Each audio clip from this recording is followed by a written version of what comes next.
Cuando escuchas la palabra infierno, ¿qué surge en tu imaginación? Probablemente es una pintura que conocemos desde la infancia. Abismos sin fondo que arden con un fuego que nunca se apaga. Ríos de alquitrán hirviendo y metal derretido. Se oyen los lamentos de los pecadores por criaturas rojas con cuernos y tridentes. Es una imagen poderosa, esculpida por el miedo y el dogma, perfeccionada por siglos de sermones y frescos aterrorizantes. Miles de millones de personas, a lo largo de decenas de generaciones, vivieron y murieron con esa visión grabada en sus mentes. Esto nos lleva a la pregunta central de nuestra investigación. ¿Y si todo esto fuera mentira? No solo una exageración o una imprecisión, sino una ilusión grandiosa, creada a propósito. Una puesta en escena teatral diseñada para esconder algo totalmente diferente. Algo mucho más real y, por ser real, indescriptiblemente más aterrador que cualquier diablo caricaturesco salido de un cuento de hadas. Es hora de empezar a desmontar esa mentira. Nuestro objetivo no es solo dudar de la imagen popular del infierno, sino probar su total inconsistencia. Y para hacerlo, usaremos nuestra principal herramienta de análisis, el sistema axioma. Cargamos en el axioma toda la historia cultural, teológica y artística del concepto de infierno en los últimos 3000 años. Y los resultados de este análisis son impactantes. Prueban que la imagen que tenemos de aquel lugar es un producto relativamente reciente, una construcción artificial que tiene autores específicos y objetivos muy terrenales. Empecemos por la cuestión principal. ¿De dónde vinieron esas imágenes? El fuego, el azufre, los demonios con tridentes. Si crees que están descritas en las fuentes originales de las principales religiones, estás profundamente equivocado. Insertamos en el axioma los textos canónicos, desde el Antiguo Testamento hasta el Corán, e hicimos una búsqueda semántica de las imágenes clave. El sistema arrojó un resultado impresionante. En ninguno de esos documentos fundamentales existe una descripción detallada y sistemática del infierno como una cámara de tortura de múltiples niveles, administrada por una burocracia demoníaca. Existen, sí, menciones a la Gehenna, a un lugar de oscuridad y lamentación. Pero son sugerencias vagas, metafóricas, no una guía detallada de la vida después de la muerte. Entonces, ¿de dónde vino esta pesadilla tan detallada? El análisis correlacional del axioma muestra que el 95% de las representaciones populares del infierno son añadidos culturales tardíos. Esa explosión cultural tiene una fecha y un nombre precisos, principios del siglo XIV y el nombre Dante Alighieri. Su Divina Comedia, especialmente la primera parte, Infierno, fue lo que hoy llamaríamos una bomba mediática. Aquello no era un estudio teológico, era una épica poética genial, un panfleto político y un drama personal, todo envuelto en una forma grandiosa. Dante fue más allá de describir el infierno, él lo construyó. Lo pobló con pecadores específicos, incluyendo, convenientemente, a sus enemigos políticos. Inventó castigos simbólicos y complejos para cada círculo. El axioma analizó la influencia del infierno de Dante en la cultura europea. La conclusión del sistema es inequívoca. Esta obra se convirtió en el canon real, opacando y reemplazando las vagas imágenes bíblicas. Dante le dio a la humanidad lo que no tenía: un mapa del infierno, una instrucción clara, comprensible y absolutamente aterradora.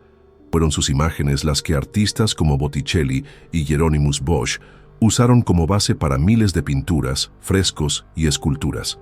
No ilustraban los textos sagrados, sino las visiones de Dante.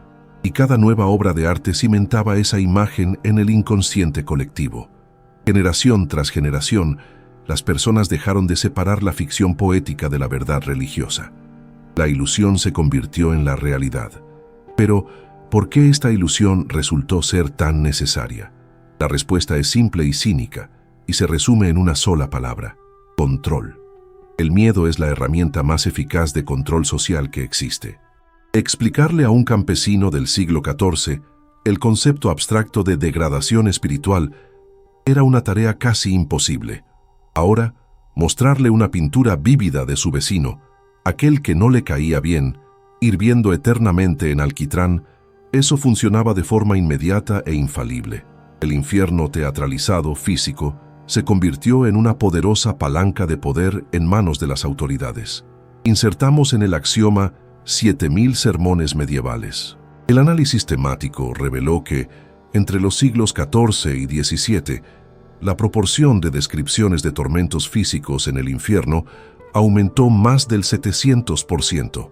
Fue una campaña de información dirigida. La ilusión del infierno dejó de ser solo la fantasía de un poeta y se convirtió en una ideología de Estado. La propia ilusión debe ser diseccionada, empezando por el elemento principal, el fuego. El infierno casi siempre se asocia a las llamas eternas. El axioma analizó este arquetipo. El fuego da calor, pero también causa un dolor insoportable. Es el símbolo perfecto para el sufrimiento absoluto. Sin embargo, en los textos originales, todo es mucho más complejo. La palabra hebrea Sheol, frecuentemente traducida como infierno, en realidad significa lugar de silencio, el reino de las sombras. No hay fuego allí. El Hades griego era igualmente un lugar sombrío, sin alegría, pero frío. El fuego solo entró en la ecuación a través de la Gehenna. Y la Gehenna era un lugar geográfico real, el valle de Hinnom, al sur de Jerusalén. Antiguamente era un lugar de rituales paganos.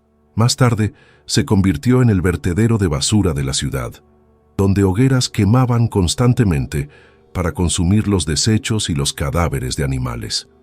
El humo y el olor de ese lugar lo convirtieron en la metáfora ideal para la impureza y la destrucción.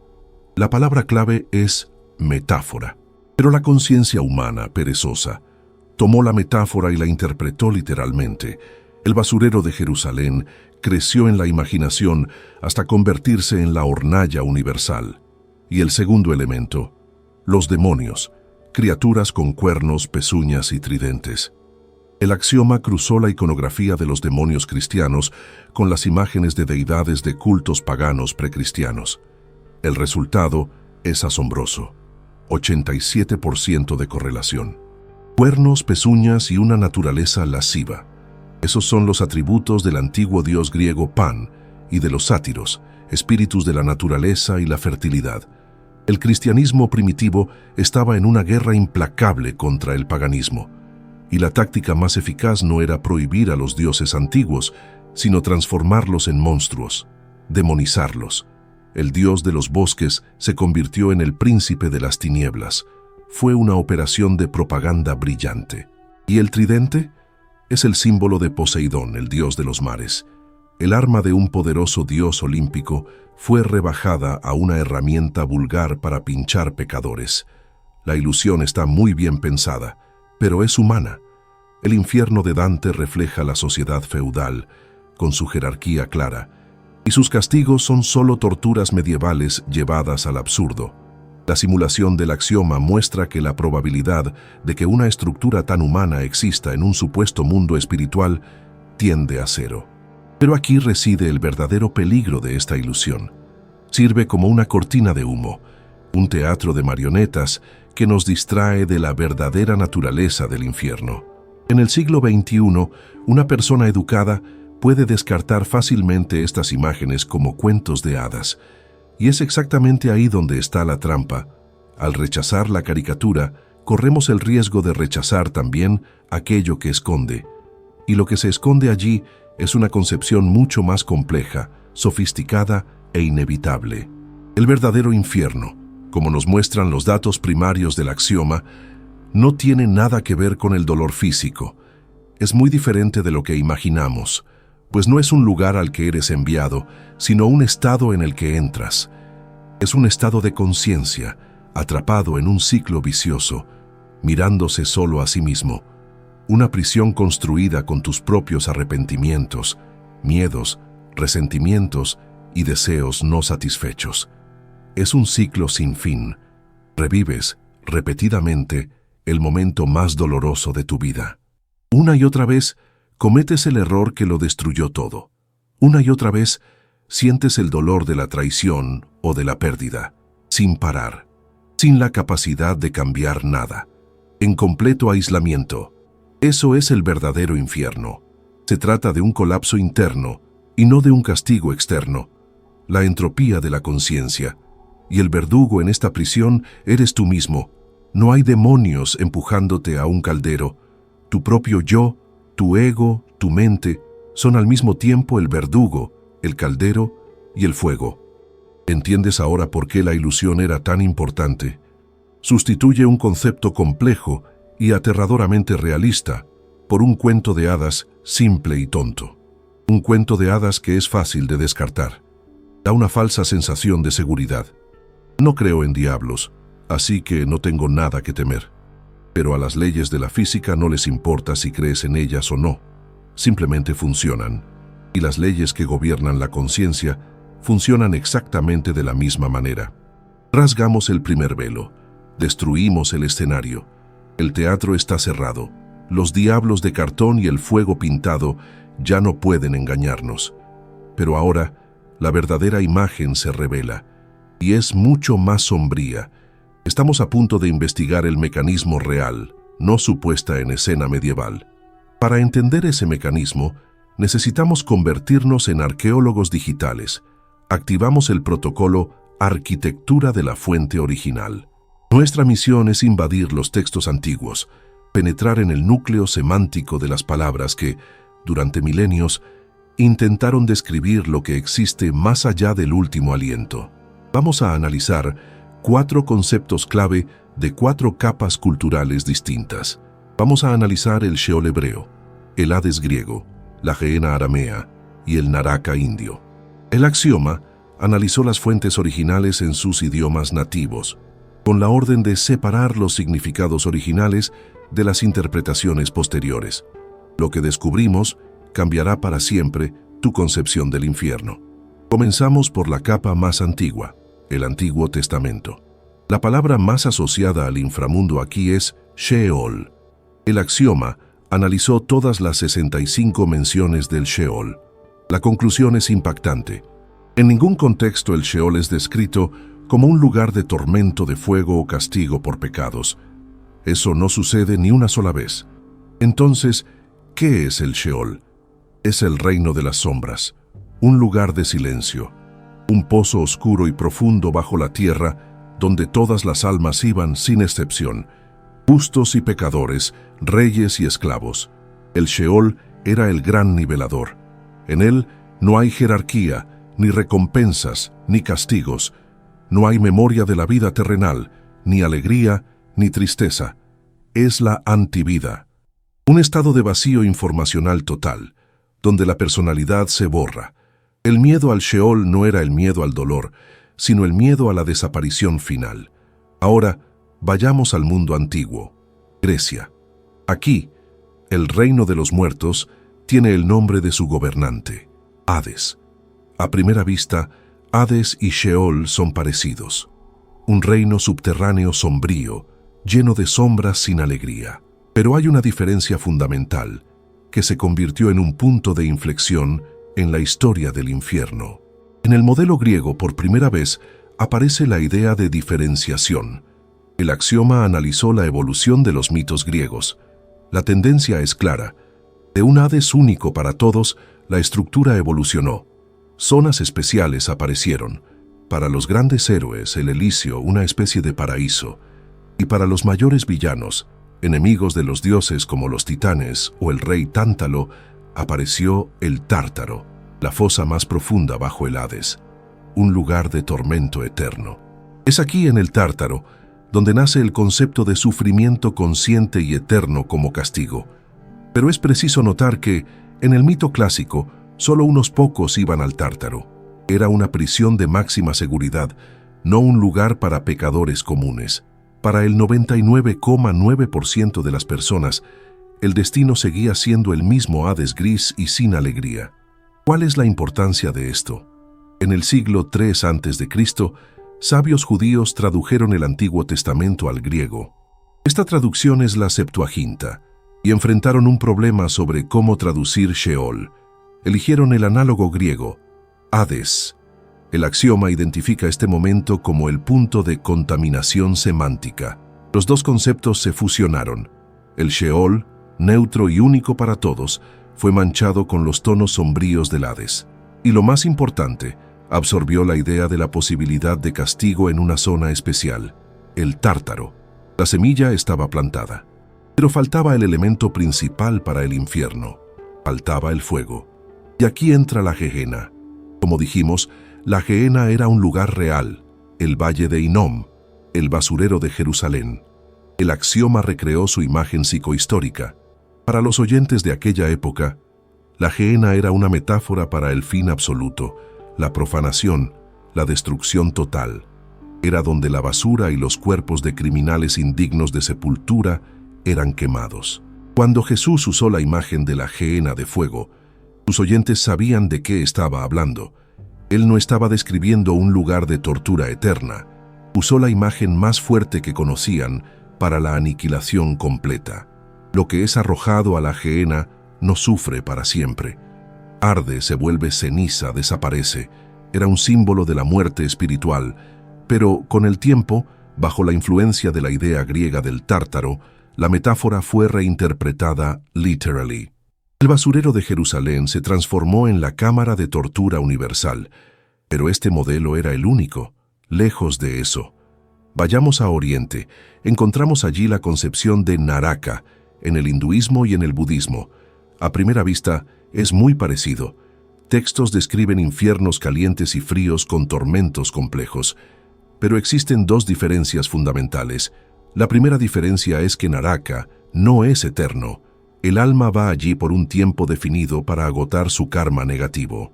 No es tanto un castigo, sino un proceso de purificación, una cuarentena cósmica.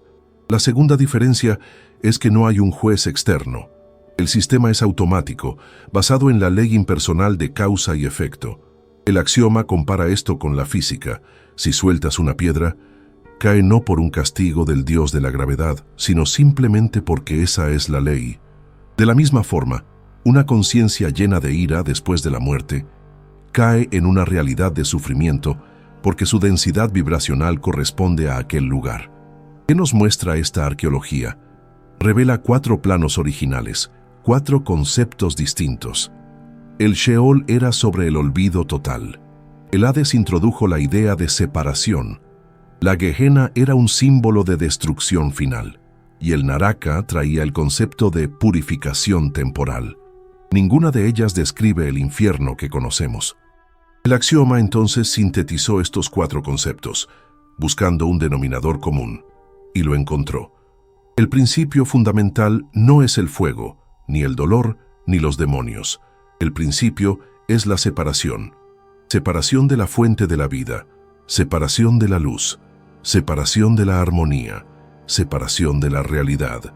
Ese es el código original del infierno. Deja de ser un lugar geográfico y se convierte en un vector, una dirección de movimiento, de la integridad a la decadencia, de la luz a la oscuridad. El verdadero infierno es el estado de máximo aislamiento de la conciencia. Y cuando entendemos esto, surge una nueva y perturbadora pregunta. ¿Qué impulsa ese proceso? ¿Qué empuja a la conciencia en esa dirección? ¿Es un castigo divino por romper reglas? ¿O es una ley impersonal e inevitable del universo, como la gravedad o la termodinámica? Llegamos entonces a una encrucijada. Si el verdadero infierno es ese vector de aislamiento, esa separación de la realidad, la pregunta del $1.000.000.000 es, ¿por qué? ¿Qué nos empuja en esa dirección? ¿Es el veredicto de un juez divino? ¿O es una ley impersonal del universo, tan inevitable como la gravedad? Muchos visualizan un tribunal, un salón majestuoso, silencioso, absoluto. En el banquillo de los acusados estás tú, o, más precisamente, tu conciencia, despojada del cuerpo. Ante ti, un juez supremo. En sus manos, el libro de tu vida, donde cada acto, cada palabra, cada pensamiento fugaz está registrado. El acusador lee la lista de tus errores. La balanza de la justicia se inclina, y entonces se lee el veredicto. Culpable. La sentencia. Eternidad en el infierno. Esa imagen de un juicio cósmico es la piedra angular de nuestra civilización. Sostiene nuestra moralidad, nuestras leyes, nuestro sentido más profundo de justicia. La idea es simple. Existe una ley, existe una violación, existe un castigo, crimen y castigo. Ese modelo es lógico para la mente humana, pero quizás no tenga absolutamente nada que ver con la forma en que el universo realmente funciona. ¿Y si, en realidad, no hay juez, ni acusador, ni sentencia? ¿Y si el infierno fuera la consecuencia directa del pecado, en vez de un castigo por él? Activamos el protocolo vector de punición. Nuestro objetivo es diseccionar la propia idea de retribución. Alimentamos al axioma con miles de páginas de doctrinas teológicas, tratados filosóficos sobre justicia y las leyes fundamentales de la naturaleza. Y el sistema encontró una contradicción fundamental. Empecemos analizando el modelo judicial. ¿De dónde vino? El análisis histórico-cultural del axioma es claro. Creamos la justicia divina a imagen y semejanza de nuestra propia justicia terrenal. Nuestro Dios juez es una proyección de nuestro rey, de nuestro faraón, de nuestro emperador. Un gobernante todopoderoso que establece leyes y castiga a quien las desobedece. Ese modelo fue eficaz para gestionar la sociedad. Transfería la autoridad del poder terrenal a los cielos, volviéndola absoluta. Pero, a pesar de su eficacia social, este modelo se desmorona bajo un análisis lógico riguroso. El primer paradoxo es la proporción. Un crimen finito contra un castigo infinito. Una persona vive 80 años. Incluso si fue la peor persona de la historia, sus crímenes ocurrieron en un periodo limitado de tiempo. La idea de que un conjunto finito de errores resulte en un tormento eterno e infinito viola cualquier principio de proporcionalidad. El axioma calcula esto como un acto de desproporción infinita, incompatible con el concepto de justicia absoluta. Un juez justo no puede aplicar una sentencia injusta. El segundo paradoxo es aún más profundo. Es el problema de la omnisciencia contra el libre albedrío. Si un ser supremo lo sabe todo, conoce cada elección nuestra antes incluso de que nazcamos.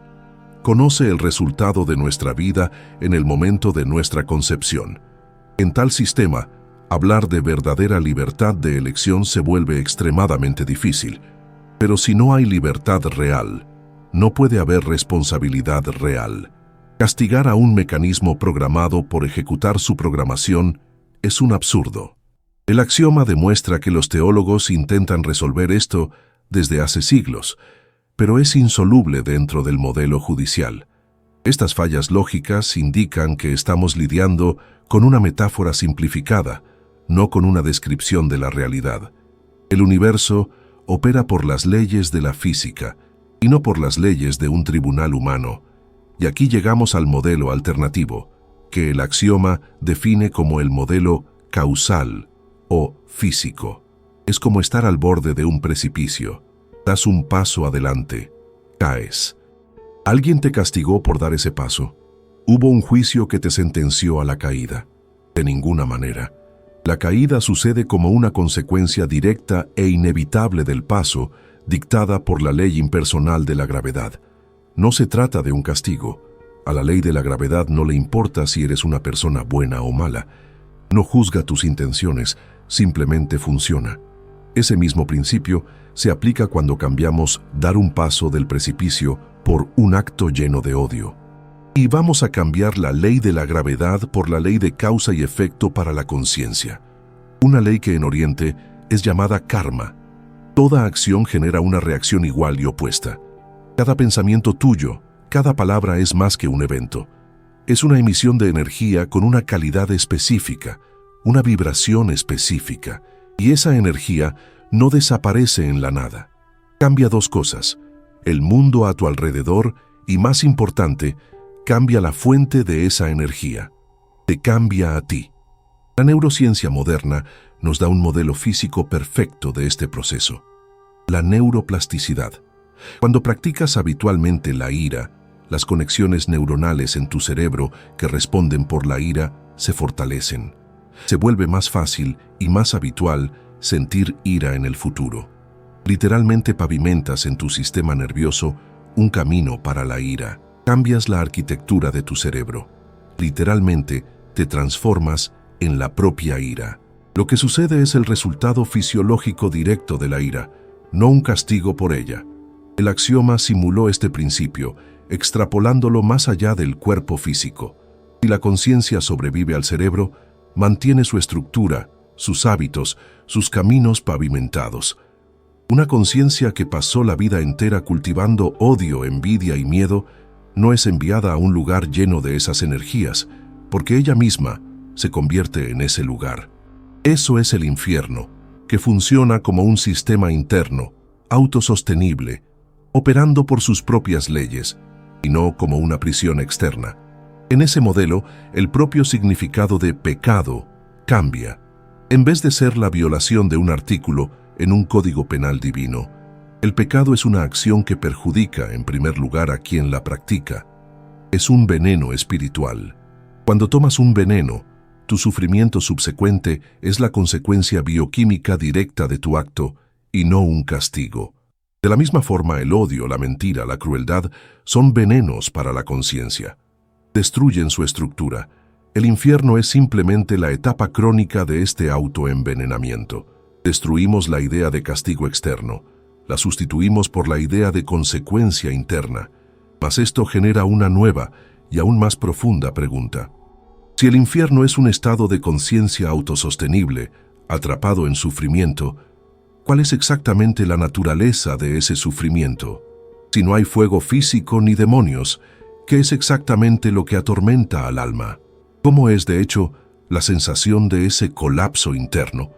Hasta ahora hemos lidiado con la abstracción. Desmontamos el modelo judicial y lo sustituimos por un modelo de física espiritual. Pero eso todavía es una teoría. Llegamos a la pregunta que cerró nuestra última etapa. ¿Cómo se siente ese colapso interno? Si no hay fuego, ¿qué es exactamente lo que quema? Si no hay demonios, ¿qué es exactamente lo que atormenta? Tenemos que ir más allá de los modelos teóricos y entrar en la experiencia fenomenológica directa. Necesitamos entender de qué está hecho ese sufrimiento. Para eso, activamos el protocolo más complejo hasta ahora, la psicomatriz del sufrimiento. Nuestra tarea es simular la experiencia interna de una conciencia que cayó en la trampa de sí misma. El axioma procesó un conjunto de datos gigantesco, desde estudios clínicos sobre trauma y memorias intrusivas hasta descripciones místicas de la noche oscura del alma. El sistema buscó patrones universales de sufrimiento y los extrapoló al infinito. Para una conciencia sin cuerpo, no hay diferencia entre un evento real y el recuerdo del mismo. Para nosotros, vivos, una memoria es una copia pálida de la realidad. Podemos recordar el dolor de una quemadura, pero no lo sentimos con la misma intensidad. Es un mecanismo de defensa de nuestro cerebro. Pero, ¿qué sucede cuando ese mecanismo desaparece? La simulación del axioma de una conciencia sin filtros cerebrales es clara. En ese estado, la memoria es revivida con la misma intensidad, o tal vez incluso mayor, que el evento original. La información se convierte en la realidad. La conciencia después de la muerte es un archivo, la biblioteca de toda tu vida, pero no hay orden en esa biblioteca. Todos los libros están abiertos al mismo tiempo, y los momentos más brillantes, más cargados emocionalmente, especialmente los negativos, brillan como señales de neón. El momento en que traicionaste a un amigo, el momento en que mentiste, y eso arruinó la vida de alguien, el momento en que tu crueldad o indiferencia llevó a consecuencias irreparables. En la vida podías distraerte, podías olvidar, ahogar esas memorias con trabajo, entretenimiento, alcohol, pero ahora no hay dónde distraerse, no hay nada más allá de la propia conciencia y está forzada a mirar. Esta es la primera fase del infierno, que el axioma define como la revisión total. Pero no eres un mero espectador, eres un participante, y aquí sucede la segunda fase, la más aterradora. Comienzas a sentir plenamente el dolor que causaste a los otros. Es el feedback empático. En la vida, nuestro ego sirve como un escudo poderoso, bloqueando ese sentimiento. Pero ahora el ego, sin su soporte corporal, se disuelve, y sientes el sufrimiento de tu víctima como si fuera tuyo.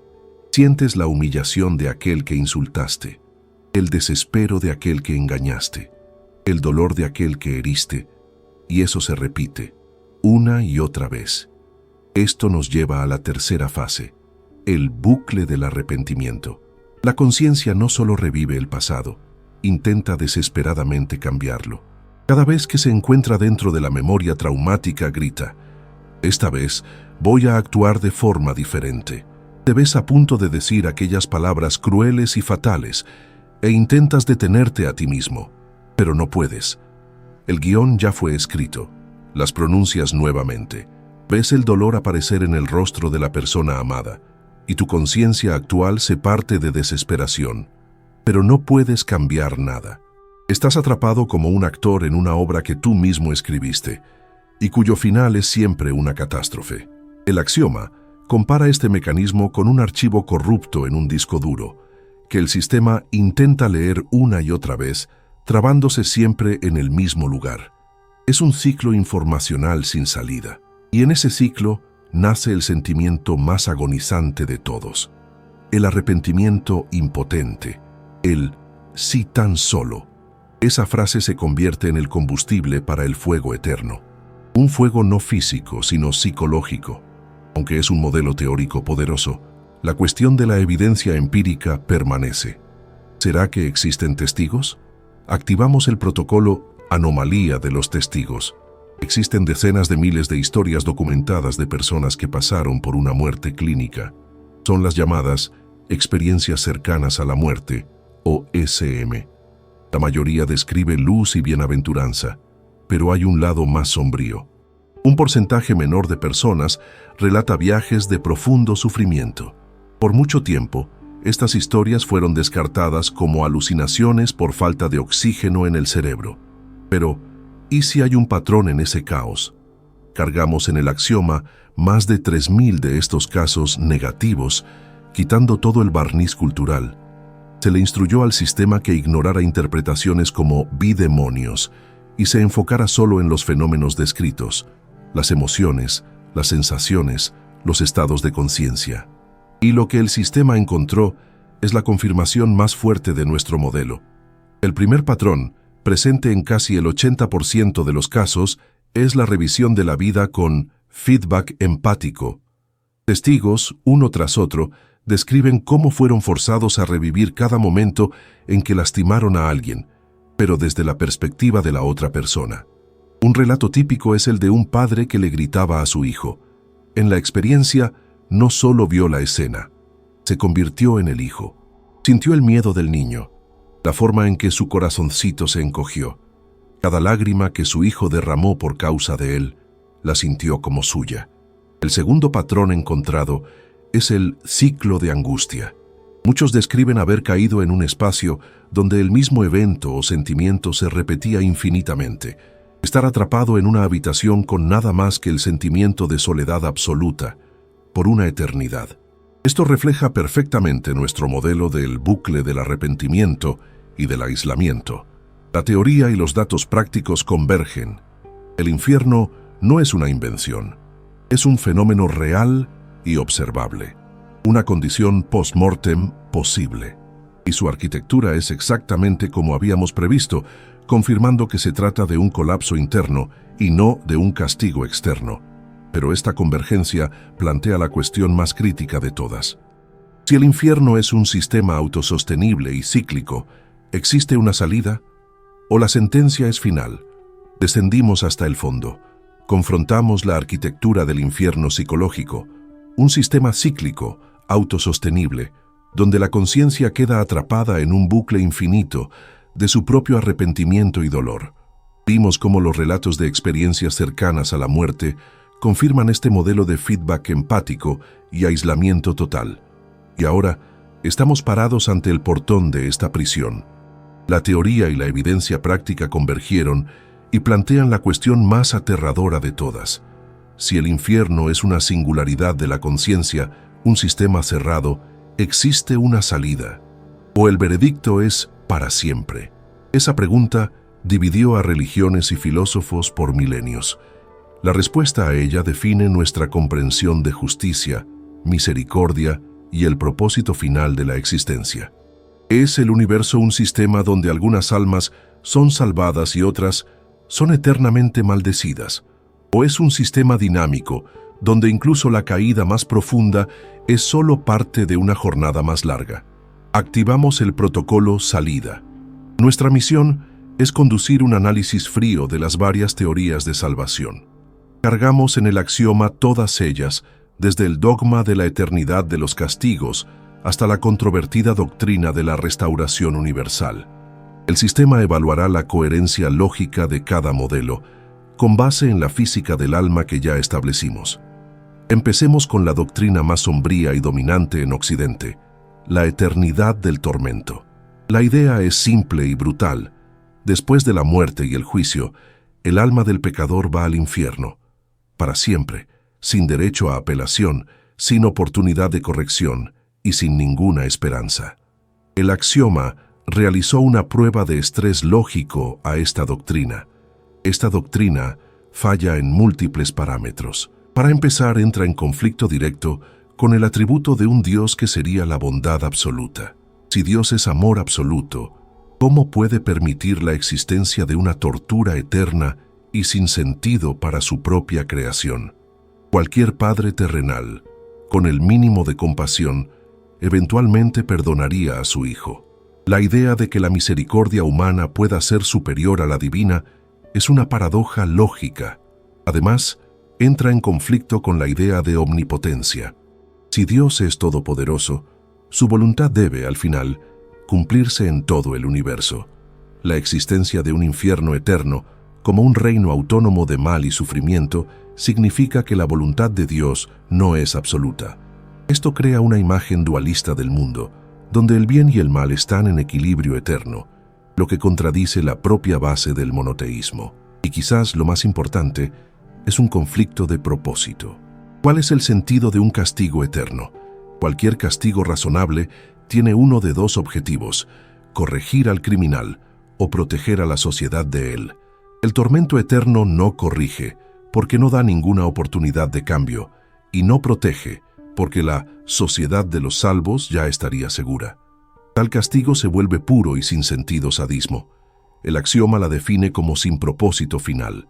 Si la eternidad del tormento es lógicamente improbable, ¿cuál es la alternativa? En la tradición católica existe una estación intermedia, el purgatorio, un estado donde las almas que murieron en gracia, pero aún no están totalmente purificadas, pasan por un proceso de limpieza para volverse dignas del cielo. El axioma analizó este concepto. Es mucho más lógico. Primero, introduce la idea de un proceso, no de una sentencia estática. El alma no es solo castigada, sino que está siendo cambiada. El sufrimiento aquí tiene el propósito claro de la purificación. Esto encaja perfectamente en nuestro modelo físico, donde el infierno es un estado causado por toxinas internas de la conciencia. El purgatorio sería, esencialmente, una desintoxicación espiritual. Segundo, este modelo asume que el proceso es finito. El sufrimiento dura solo el tiempo necesario para la curación, en vez de durar para siempre. Esto restaura el principio de proporcionalidad. Sin embargo, la concepción tradicional del purgatorio tiene una limitación. No es para todos. Los pecadores mortales aún van al infierno eterno.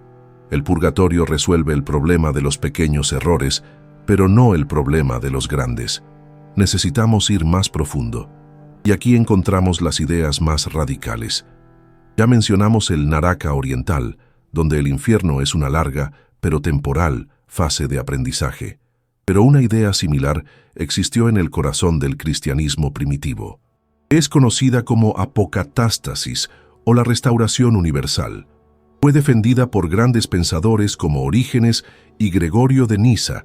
La esencia es esta: al final, el amor de Dios triunfará sobre todo el mal y todo el sufrimiento. Todas las criaturas inteligentes serán salvas, incluyendo a todos los pecadores y, en algunas interpretaciones, incluso al propio diablo. El infierno, en ese modelo, funciona como un hospital espiritual temporal, aunque terrible, en vez de una prisión eterna. Un lugar de donde, al final, todos los pacientes saldrán completamente curados. Esta doctrina fue condenada como herejía en el año 553, principalmente por razones políticas. Eliminaba la principal herramienta de control de la Iglesia, el miedo. Dejando los dogmas de lado, concentrémonos puramente en la lógica. El axioma le atribuye a la apocatástasis la más alta clasificación de coherencia lógica. ¿Por qué? Porque es la única teoría que resuelve todas las paradojas. Afirma la absoluta bondad y el absoluto poder de Dios. Le da al sufrimiento un propósito final, la curación. Transforma todo el drama cósmico de una masacre sin sentido en un proceso complejo, pero, al final, exitoso, de retorno de toda la creación a su fuente. Pero, ¿cómo mecánicamente ocurriría esta salida? Si la conciencia está atrapada en un bucle de información, ¿cómo puede romper ese ciclo? El axioma, basándose en el modelo de restauración, ofrece dos hipótesis. La primera es el agotamiento interno. El programa destructivo, siendo autodestructivo por naturaleza, no puede sostenerse para siempre. Como un fuego que se apaga después de consumir todo el combustible, el bucle de odio o arrepentimiento acaba por agotar su propia energía. En el silencio y en el vacío que siguen, la conciencia puede tener una oportunidad microscópica de generar un nuevo pensamiento, de tomar una nueva elección. La segunda hipótesis es la intervención externa, un hack divino. En cierto punto, cuando la conciencia alcanza el fondo absoluto de su caída, un impulso externo puede penetrar en su sistema cerrado. En la teología, esto es llamado gracia. En la teoría de la información, podríamos llamarlo inyección de código salvador. Nuestra investigación nos lleva a una conclusión severa, pero esperanzadora. La salida del infierno muy probablemente existe. Sin embargo, esa salida no es una amnistía fácil, sino un proceso largo y agonizante de transformación que puede llevar eras. El infierno no es un callejón sin salida, sino el fondo del desfiladero, desde donde comienza un ascenso increíblemente largo y difícil. Establecimos que el infierno es un estado, y que de ese estado existe una salida teórica. Pero ¿sería posible describir todo esto en un lenguaje que un hombre del siglo XXI pueda entender? ¿Un lenguaje no de teología, sino de ciencia? ¿Y si las leyes que gobiernan el infierno pudieran ser descritas por fórmulas de la mecánica cuántica? En la próxima etapa haremos el intento más osado de nuestra investigación. Intentaremos construir un puente entre el misticismo antiguo y la física de punta. Hasta este punto, nuestro viaje atravesó los pasillos de la teología, de la psicología y de la filosofía. Usamos términos que, aunque redefinidos, todavía son antiguos. Castigo, salvación, alma. Pero para la mente moderna, educada por el método científico, estas palabras pueden sonar arcaicas. ¿Es posible que todo esto pueda ser descrito de otra forma? Quizás el infierno no sea un concepto teológico, sino un fenómeno físico que aún no sabemos cómo medir. Aquí, damos el paso más radical en nuestra investigación. Vamos a intentar construir el puente sobre el abismo que separa el misticismo de la física. Activamos el protocolo Singularidad Cuántica. Nuestra misión es encontrar análogos científicos para los estados que describimos como infierno. Cargamos en el axioma terabytes de datos de las áreas más avanzadas de la ciencia: mecánica cuántica, teoría de la información, cosmología y neurobiología. Le pedimos al sistema que encontrara paralelos, analogías y correlaciones directas entre las descripciones antiguas del infierno y las teorías científicas modernas sobre la naturaleza de la realidad y de la conciencia. Lo que encontramos puede parecer ficción científica, pero como sabemos, cualquier física suficientemente profunda es indistinguible de la mística. La propiedad fundamental del infierno que identificamos es el aislamiento. El infierno es el estado de separación máxima, la conciencia encerrada dentro de sí misma. ¿Existe un análogo para esto en la física moderna? Sí, se llama horizonte de sucesos de un agujero negro. Un agujero negro es una región del espacio-tiempo cuya atracción gravitacional es tan intensa que nada puede escapar de ella, ni siquiera la luz. La frontera de esa región es el horizonte de sucesos. Cualquier cosa que cruce esa frontera está para siempre cortada del resto del universo. Ninguna información, ninguna señal puede salir. Es la metáfora física perfecta para el aislamiento absoluto. Ahora consideremos que la conciencia no es solo un producto del cerebro, sino un campo fundamental, como el campo gravitacional. El axioma desarrolló un modelo hipotético de la gravedad de la conciencia. En ese modelo, nuestros actos y pensamientos alteran la densidad de nuestro campo de conciencia personal. Acciones basadas en amor, compasión y unidad vuelven nuestra conciencia ligera, expansiva. Acciones basadas en egoísmo, odio y miedo la vuelven pesada, densa. Si a lo largo de la vida una persona densifica sistemáticamente su conciencia, puede alcanzar una masa crítica. En el momento de la muerte, cuando la conexión con el cuerpo físico es cortada, esa conciencia superdensa puede colapsar sobre sí misma, así como una estrella moribunda, y formar su propio horizonte de sucesos individual. Eso es el infierno en términos de física, una conciencia que se convirtió en un agujero negro para sí misma. Está para siempre cortada del campo de información del universo, encerrada dentro de su propia gravedad infinita. Ninguna luz externa, ninguna ayuda, puede penetrar ese horizonte. Esto no sucede como un castigo, sino como la consecuencia directa de exceder la masa espiritual crítica. Ahora vayamos al segundo aspecto que identificamos, el bucle del arrepentimiento, la repetición eterna del mismo escenario agonizante. La física tiene un análogo para esto. Es el concepto de curva cerrada de tipo tiempo. La teoría de la relatividad de Einstein admite soluciones exóticas donde el espacio-tiempo se curva tanto que un camino hacia el futuro te trae de vuelta a tu propio pasado. Es, esencialmente, una máquina del tiempo que siempre te retorna al mismo punto. El axioma simuló cómo se sentiría existir dentro de tal curva.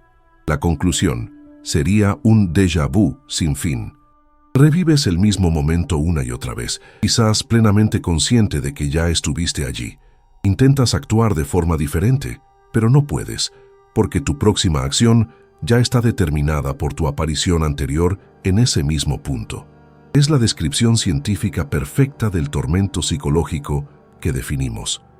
El tercer aspecto, el sufrimiento, lo definimos como un fenómeno informacional en vez de físico. La teoría de la información moderna nos da una herramienta poderosa para describirlo, la entropía. En la termodinámica, entropía es la medida del caos, del desorden. Pero en la teoría de la información también mide la incertidumbre, la ausencia de información significativa. El ruido blanco estático es un paralelo perfecto. Hay una enorme cantidad de datos allí, pero ninguna estructura, ningún significado. Es un estado de máxima entropía informacional. La conciencia humana es un sistema que busca sentido, que crea orden a partir del caos. El infierno, entonces, es el estado de máxima entropía informacional para la conciencia. Todas tus memorias, pensamientos y sentimientos se disuelven en un ruido caótico y sin sentido. Es el colapso de la identidad, la pérdida de todo el significado. Ese es el dolor en su forma más pura. Es el dolor de la falta de sentido total, mucho más profundo que el dolor del fuego. Esta es quizás la segunda muerte, mencionada en los textos antiguos, que sería una muerte informacional y no física. Con esto, armamos el modelo científico del infierno. Es una singularidad de la conciencia con tres propiedades. Está rodeada por un horizonte de sucesos, lo que garantiza aislamiento total. Además, dentro de ella, el tiempo es cíclico, creando repetición eterna. Finalmente, su estado interno es de máxima entropía, lo que equivale al sufrimiento profundo y a la pérdida de sentido. Este modelo es aterrador, pero también nos da la clave de cómo no ir allí. Si el infierno es el colapso en el aislamiento y en el caos, el camino de la salvación es el movimiento en la dirección opuesta. ¿Qué se opone a la entropía? El orden, la estructura, el sentido, la información. ¿Qué se opone al aislamiento? La conexión, la unidad, el amor. El amor en este contexto trasciende la simple emoción y actúa como una fuerza antigravitacional y antientrópica fundamental. Conecta conciencias individuales en una red, impidiendo que colapsen en agujeros negros solitarios de sufrimiento. Los mandamientos «no matarás», «ama a tu próximo», dejan de parecer reglas arbitrarias y se revelan como un verdadero manual de seguridad para operar la conciencia. Son las leyes de la termodinámica espiritual. Al violarlas, en vez de irritar a una divinidad, estás aumentando tu propia entropía y tu propia masa gravitacional, acercándote a tu horizonte de sucesos personal. Construimos el puente. Vimos que místicos antiguos y físicos modernos, usando lenguajes diferentes, describen la misma realidad. Una realidad donde nuestras elecciones morales tienen consecuencias físicas directas en la estructura de nuestra conciencia. Ahora, necesitamos sintetizar todo lo que aprendimos en un algoritmo claro. ¿Cuáles son exactamente las leyes, los estados mentales que llevan a ese colapso? Necesitamos un mapa de diagnóstico. Esto nos lleva a definir qué estados de conciencia son los elementos superpesados del alma, aquellos que garantizan el viaje hacia la oscuridad. Hicimos un viaje colosal. Atravesamos los pasillos más oscuros de la cosmología y de la conciencia. Empezamos por demoler un mito infantil de fuego y azufre, solo para descubrir una realidad mucho más aterradora. Un infierno psicológico, un colapso interno. Analizamos a los testigos. Trazamos la física del alma, sustituyendo al juez divino por la ley impersonal de la causa y efecto. Incluso construimos un modelo científico, viendo el infierno como una singularidad de la conciencia, un agujero negro personal de aislamiento y entropía. Ahora llegamos a la etapa final, la etapa práctica. Si el infierno es un estado que nosotros mismos creamos, ¿cuáles son exactamente las herramientas que usamos para construirlo? Si existen leyes que llevan al colapso, necesitamos formularlas. Activamos el protocolo final, el algoritmo de entrada. El axioma sintetizó todos nuestros datos, desde los textos antiguos hasta la neurobiología, para identificar los patrones universales de una conciencia destructiva. No se trata de violar mandamientos religiosos. Se trata de estados de ser fundamentales, vibraciones que funcionan como veneno espiritual, independientemente de tu creencia. El sistema identificó 3 de estos estados, 3 grandes elementos pesados del alma que aumentan su masa gravitacional y la empujan hacia el colapso. El sistema identificó el primero y más fundamental de estos estados, la no aceptación, que puede entenderse como el acto de declarar la guerra contra la realidad. Es aquel pensamiento constante que nos dice, esto no debería haber sucedido. ¿Por qué me pasó esto a mí? El mundo es injusto. Cada vez que luchas mentalmente contra un hecho que ya ocurrió, creas una fricción entre tu conciencia y el flujo de la existencia. El axioma modela esto como intentar nadar contra una corriente poderosa. Causa un sufrimiento inmenso, gasta una energía colosal y lleva, invariablemente, al agotamiento. La no aceptación del pasado alimenta el bucle del arrepentimiento del que hablamos. La no aceptación del presente, el odio a tu cuerpo, a tu trabajo, a tu entorno, construye los ladrillos de tu prisión. El infierno, en su esencia, es la forma absoluta de no aceptación. Es una conciencia que rechazó tanto la realidad que la realidad, a cambio, la aisló en su propio mundo de dolor. Esto nos lleva al segundo elemento del algoritmo, la separación, que se manifiesta como juicio. Este es el acto de fragmentar el mundo. Es la herramienta que el ego usa para trazar líneas separando yo contra ellos, nosotros contra los otros, bueno contra malo. Cada vez que te sientes superior a alguien, te estás separando. Cada vez que odias a un grupo, te estás separando. Cada vez que juzgas y condenas, estás construyendo un muro. ¿Por qué esto es un camino directo al infierno? Porque el infierno es el estado de separación absoluta. Y como vimos en los relatos de los testigos, el feedback empático te forzará a sentir el dolor exacto que tu juicio y tu odio causaron a los otros. Y por último, el tercer elemento es el miedo. El miedo es más que una emoción, es un estado de contracción. El axioma muestra que el 99% de nuestros miedos son fantasmas. Tememos lo que sucedió en el pasado, lo que es una forma de no aceptación, o tememos lo que puede suceder en el futuro, lo que es una fuga del presente. El miedo es lo que comprime la conciencia, la vuelve densa y pequeña, preparándola para el colapso. No aceptación, separación y miedo. Esos son los tres componentes. Trabajan juntos. La no aceptación de la realidad genera miedo. El miedo nos hace juzgar y separarnos de los otros para sentirnos seguros. Es el ciclo vicioso que construye la prisión, ladrillo por ladrillo, aquí y ahora. Pero si este es el diagnóstico, ¿cuál es la cura? Si existe un algoritmo de entrada, debe existir una instrucción de salida. Activamos el protocolo Instrucción de Salvación. El axioma analizó milenios de sabiduría humana, desde prácticas meditativas hasta terapias modernas, para encontrar los antídotos directos para estos tres venenos. El antídoto para la no aceptación es la aceptación radical, que no debe confundirse con pasividad. No significa que te tenga que gustar lo que sucedió. Significa que dejas de luchar una guerra imposible contra la realidad. Aceptas el hecho de lo que sucedió, dejas de gastar energía luchando contra el pasado y liberas esa energía para actuar constructivamente en el presente. El antídoto para la separación es la compasión activa, que va más allá de la pena pasiva. Es el acto deliberado de intentar entender el dolor del otro. Es el esfuerzo para ver al ser humano detrás de la etiqueta, incluso en aquel que consideras tu enemigo. Cada pequeño acto de gentileza, de escucha activa, de empatía, disuelve un ladrillo del muro del ego. Es la tecnología más poderosa para romper la ilusión del aislamiento. Y el antídoto para el miedo es la presencia consciente, la práctica de anclar tu mente en el aquí y ahora. No puedes tener miedo cuando estás totalmente enfocado en tu respiración, en lo que estás haciendo en este exacto segundo.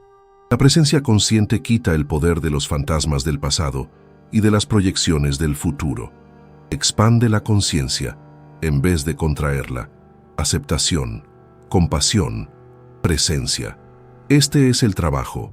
Esta es la instrucción. Y esto nos lleva a la revelación final. El axioma procesó todo lo que aprendimos, y la conclusión es de una simplicidad impactante. El infierno es el reflejo eterno, imparcial y perfecto de tu propia conciencia. El universo funciona como un espejo, pues solo te refleja a ti sin juzgar. Si proyectas ira, juicio y miedo en el espejo de la existencia, el espejo te refleja de vuelta a un universo de ira, juicio y miedo. El tormento parece eterno porque si te quedas frente al espejo haciendo una mueca de dolor para siempre, el espejo reflejará esa mueca para siempre. Para cambiar el reflejo, debes cambiar el rostro. Nuestra instrucción de salvación es literalmente una guía sobre cómo cambiar la expresión de tu rostro espiritual. La aceptación radical relaja los músculos de tu conciencia. La compasión activa proyecta luz hacia el espejo, en vez de oscuridad. La presencia consciente limpia el espejo de los fantasmas. El infierno no es, por lo tanto, algo creado para castigarnos. Percibimos entonces que nosotros mismos somos sus arquitectos. Llevamos el plano de Él dentro de nosotros. Cada pensamiento de odio, cada palabra de juicio, es un trazo que añadimos a ese proyecto. Y un día, cuando el telón de la vida caiga, quedaremos a solas con nuestro reflejo. Nuestra investigación está concluida. Empezamos con la pregunta, ¿qué es el infierno? Y ahora tenemos la respuesta. El infierno es el estado de estar eternamente encerrado con el reflejo de tu propia alma. La única manera de no ir allí es empezar a embellecer esa alma, y ese trabajo comienza ahora mismo. Si te gustó este relato, tu suscripción al canal nos ayuda a continuar investigando temas como este. Nos encantaría leer tu reflexión sobre el asunto en los comentarios y saber desde qué ciudad nos acompañas. Agradezco tu compañía hasta el final.